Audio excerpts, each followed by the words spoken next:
সেইখানে আমার কাছে মনে হয় যে জিশান আলমকে আমরা বিবেচনা করতে পারি শুধুমাত্র এই কারণে যে কারণ তিনি ছক্কা মারতে পারেন। আপনি পয়েন্টের উপর দিয়ে আসলে কয়টা বাংলাদেশীকে ৬ মারতে দেখেছেন? একজন ব্রিজ ডমিন্যান্ট প্লেয়ার এবং বটম হ্যান্ডের তার এক্সট্রিম পাওয়ার আছে। ওয়েল এনসিএল টি-20 শুরু হলো। ১ম দিনে অন্তত ৪ জন ব্যাটসম্যানকে আমার মনে হয়েছে দেখে যে আসলে এদের নিয়ে একটু কাজ করা উচিত। বা আমাদের আসলে টি-20 তে দলের অবস্থা এতটাই খারাপ যে আমাদের আসলে মনে হয় এখন একটু নতুনদের সুযোগ দেওয়া উচিত। তো ১ম দিনে যে ৪ জন ব্যাটসম্যানকে ভালো লেগেছে তার মধ্যে সবার ১ম এ ভালো লেগেছিল হচ্ছে আমাদের সাবেক জাতীয় দলের ক্রিকেটার জাহাঙ্গীর আলমের ছেলে জিশান আলমকে। তার কথাটা আমরা আসলে অনেকদিন ধরেই শুনছি। তিনি আসলে হার্ড হিটার, পাওয়ার হিটার। এটা আমি অনেকদিন ধরেই শুনছিলাম এবং তার খেলা কিছু দেখেছিও। এই যে লাস্টে অস্ট্রেলিয়া গিয়ে খেলে আসলেন একটা সিরিজ কিংবা এর আগে আন্ডার-19 ওয়ার্ল্ড কাপে। তাকে দেখে আমার মনে হচ্ছিল যে তিনি আসলেই তাকে নিয়ে একটু কাজ করা উচিত। তো বহুদিন ধরেই ভাবছিলাম ভিডিও করব তাকে নিয়ে, তার স্ট্রেংথ, ফিটনেস নিয়ে একটা ভিডিও করব। তো আমার কাছে মনে হচ্ছে এখন এটা একটা পারফেক্ট টাইম। কারণ তিনি যেহেতু এই টুর্নামেন্টে যদি ভালো খেলেন ন্যাশনাল টিমের একদম কাছাকাছি বোধহয় চলে আসবেন। তো এখন তাকে আসলে তার বয়সটাও পক্ষে আছে।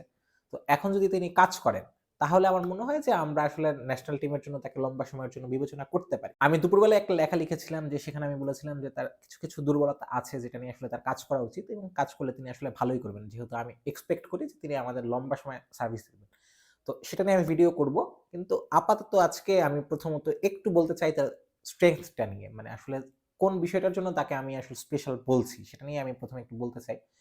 তো যদি আমি এইভাবে বলি ঘটনাটা যে আসলে তিনি স্পেশাল কারণ হচ্ছেন তিনি ছক্কা মারতে পারেন। মানে আমরা সবসময়ই দেখেছি যে আমাদের ক্রিকেটাররা যে বলেন যে আমাদের গায়ে শক্তি নেই, আমাদের পাওয়ার নেই। আমরা তো ওয়েস্ট ইন্ডিয়ানদের মতো দানব না যে আমরা আসলে ওইভাবে অবলীলায় ছক্কা মারতে পারবো। তো আমাদের এই ছক্কা মারার একটা মানে ঘাটতির জায়গা আমাদের একটা বরাবরই আছে। তো সেইখানে আমার কাছে মনে হয় যে জিশান আলমকে আমরা বিবেচনা করতে পারি শুধুমাত্র এই কারণে যে কারণ তিনি ছক্কা মারতে পারেন। দুপুরবেলায় আমি ঘাটতে গিয়ে পেলাম যে স্বীকৃত টি-20 তে ১৫৩ জন ব্যাটসম্যান ম্যাচে ১০ টার বেশি ছক্কা মেরেছেন। তো সেইখানে মাত্র ৩ জন বাংলাদেশী মানে আজকে নিয়ে। ১ম জন ছিলেন সেই তামিম ইকবাল ওই যে ২০১৯ সালের ফাইনালের কথা তো আপনার মনেই আছে। সেকেন্ডলি নাজমুল হোসেন শান্ত ২০২০ সালে মিরপুর রাজশাহীর হয়ে করেছিলেন এবং আজকে ১০ টা ছক্কা মারলেন জিশান আলম। তো তিনি যে ছক্কা মারতে পারেন তাকে আমরা বিবেচনা করতে পারি শুধুমাত্র এই এক কারণেই। হ্যাঁ? তো আমার কাছে মনে হচ্ছে যে তিনি যেইভাবে ছক্কাটা মারেন সেটাও আসলে আমাদের একটা রেয়ার ট্রেট। মানে আমরা এই ধরনের ব্যাটসম্যান খুব একটা পাই নাই। যিনি আসলে এরকম রিস্টের জোরে ছক্কা মারতে পারেন। মানে তার ছক্কার মূল ব্যাপারটাই হচ্ছে রিস্ট। আমি আপনাদের ৩ টা ছয়ের কথা বলব। যে ছয়গুলোতে আসলে তার যে এক্সট্রিম লেভেলের রিস্ট পাওয়ার আছে সেটা আসলে খুব ভালোভাবে বোঝা গেছে। ১ম টা হচ্ছে ১০-১১ নম্বর ওভারের দিকে সেটা হচ্ছে আনামুলের বলে। আমরা দেখতে পেয়েছিলাম যে বলটা মোটামুটি স্টাম্পের দিকে আসছিল 4th স্টাম্প লাইনে পিচ করে এবং বলটা নি রোলের নিচেই ব্যাক হ্যান্ড অ্যাক্রস মুভমেন্ট এর পরে তিনি ফ্রন্ট ফুটটাকে প্ল্যান করলেন একদম অফ স্টাম্পে এবং তিনি আসলে ফ্রন্ট ফুট ক্লিয়ার করে খেলেন না।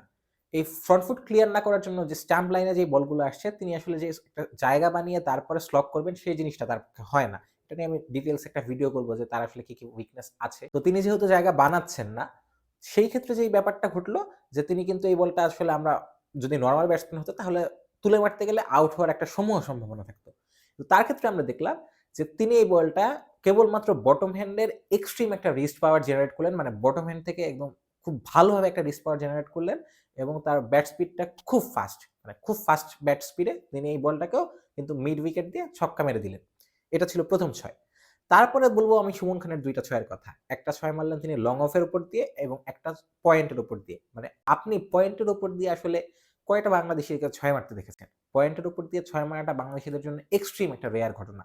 কিন্তু সেই ছয়টাও কিন্তু এবং বেশ লম্বা একটা ছয় হয়েছে। সেটাও একটা ওয়াইড ইয়র্কারের মতো বল। তিনি জাস্ট শুধুমাত্র রিস্ট পাওয়ারটাকে বটম হ্যান্ডের রিস্ট পাওয়ারকে ইউজ করে তিনি ওই পয়েন্ট দিয়ে একটা ছক্কা মেরে দিলেন। এবং আরেকটা ছয় সেটা নিয়ে আমি দুপুরবেলা থেকেই বেশ আলোচনা শুনছি। আপনারা আসিফ নন পিয়ালকে সম্ভবত চেনেন। তিনি দুপুরবেলা লিখলেন যে এই শটটা দেখার পরে তার বিরাট কোহলিকে মনে পড়ে গেছে। শর্ট অফ গুড লেংথ এ বলটা পড়ল। বলটা পড়ে মোটামুটি কোমর থেকে বুক বরাবর হাইটে আসলো এবং একটু বাইরে।